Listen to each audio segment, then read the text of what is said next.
ಇನ್ನು ಸಿಎಲ್ಪಿ ಸಭೆಯಲ್ಲಿ ಚರ್ಚೆಗೆ ಬಂತು ಧರ್ಮಸ್ಥಳ ಪ್ರಕರಣ. ಈ ಧರ್ಮಸ್ಥಳದ ವಿಚಾರದಲ್ಲಿ ಭಾವನಾತ್ಮಕ ಹೇಳಿಕೆ ಬೇಡ ಅಂತ ಶಾಸಕಾಂಗ ಸಭೆಯಲ್ಲಿ ಸಿಎಂ ಸಿದ್ದರಾಮಯ್ಯ ಶಾಸಕರಿಗೆ ಕಿವಿ ಮಾತು ಹೇಳಿದ್ದಾರೆ. ಎಸ್ಐಟಿ ರಚನೆ ಬಗ್ಗೆ ಒಳ್ಳೆ ಅಭಿಪ್ರಾಯ ಇದೆ, ಸಾರ್ವಜನಿಕ ವಲಯದಲ್ಲಿ ಒಳ್ಳೆಯ ಅಭಿಪ್ರಾಯಗಳು ವ್ಯಕ್ತ ಆಗಿದೆ. ಈಗಾಗಲೇ ಎಸ್ಐಟಿ 13 ಸ್ಥಳಗಳಲ್ಲಿ ಶೋಧ ಮಾಡಿದೆ. ಆ 13ರ ಪೈಕಿ ಒಂದು ಕಡೆ ಮಾತ್ರ ಮೂಳೆಗಳು ಸಿಕ್ಕಿವೆ. ಸಿಕ್ಕಿರೋ ಮೂಳೆಗಳು ಮಹಿಳೆಯದ್ದಲ್ಲ, ಪುರುಷನದ್ದು.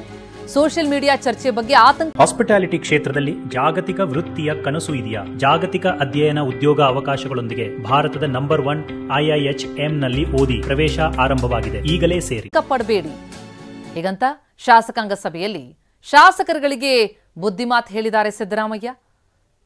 ಈ ಬಗ್ಗೆ ಚರ್ಚೆಯಾಗಿದೆ ಸಿಎಲ್ಪಿ ಮೀಟಿಂಗ್ನಲ್ಲಿ. ವಿಪಕ್ಷಗಳು ಇದನ್ನೇ ಅಸ್ತ್ರವಾಗಿಸ್ತಾ ಅನ್ನುವಂತಹ ಹಿನ್ನೆಲೆಯಲ್ಲಿ ಈ ಬಗ್ಗೆ ಯಾವ ರೀತಿ ಇರಬೇಕು ಬಹಿರಂಗ ಹೇಳಿಕೆ ಅನ್ನೋದ್ರ ಬಗ್ಗೆ ಶಾಸಕರಿಗೆ ಕೊಂಚ ಕಿವಿ ಮಾತು ಹೇಳಿದ್ದಾರೆ. ಇನ್ನು 13ನೇ ಪಾಯಿಂಟ್ನಲ್ಲೂ ಕೂಡ ಮೂಳೆಗಳು ಸಿಗದೆ ಹೋದ್ರೆ ಆಗ ಎಸ್ಐಟಿ ಶೋಧವನ್ನ ನಿಲ್ಲಿಸಬೇಕಾಗಬಹುದು ಅಂತಲೂ ಕೂಡ ಸಿಎಂ ಹೇಳಿದ್ದಾರೆ. ಸಚಿವರ ಜೊತೆ ಚರ್ಚೆ ಮಾಡಿ ಅಂತಿಮ ತೀರ್ಮಾನಕ್ಕೆ ಬರ್ತೀವಿ, ಶೋಧ ಮುಂದುವರಿಸಬೇಕಾ ಬೇಡವಾ ಎನ್ನುವ ತೀರ್ಮಾನಕ್ಕೆ ಬರೋದಾಗಿ ಸಿಎಂ ತಿಳಿಸಿದ್ದಾರೆ. ಈ ಬಗ್ಗೆ ಸರ್ಕಾರವೇ ಅಂತಿಮ ತೀರ್ಮಾನ ಕೈಗೊಳ್ಳುತ್ತೆ ಅಂತ ಸಿಎಲ್ಪಿ ಸಭೆಯಲ್ಲಿ ಸಿಎಂ ಸಿದ್ದರಾಮಯ್ಯ ತಿಳಿಸಿದ್ದಾರೆ. ಈವರೆಗೂ ಆ ದೂರುದಾರ ಹೇಳಿದಲ್ಲೆಲ್ಲ ಅಗೇಲಾಗಿದೆ. ಇವತ್ತೂ ಕೂಡ ಶೋಧ ಮುಂದುವರಿತಾ ಇದೆ.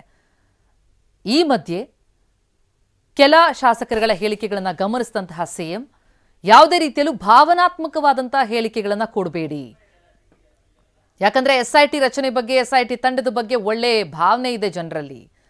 ಶೋಧ ನಡೀತಾ ಇದೆ. 13ನೇ ಪಾಯಿಂಟ್ನಲ್ಲಿ ಏನೂ ಸಿಗದೆ ಹೋದ್ರೆ ನಿಲ್ಲಿಸೋಣ ಅನ್ನುವಂತಹ ಮಾತನ್ನ ಸಿಎಂ ಹೇಳಿದ್ದಾರೆ.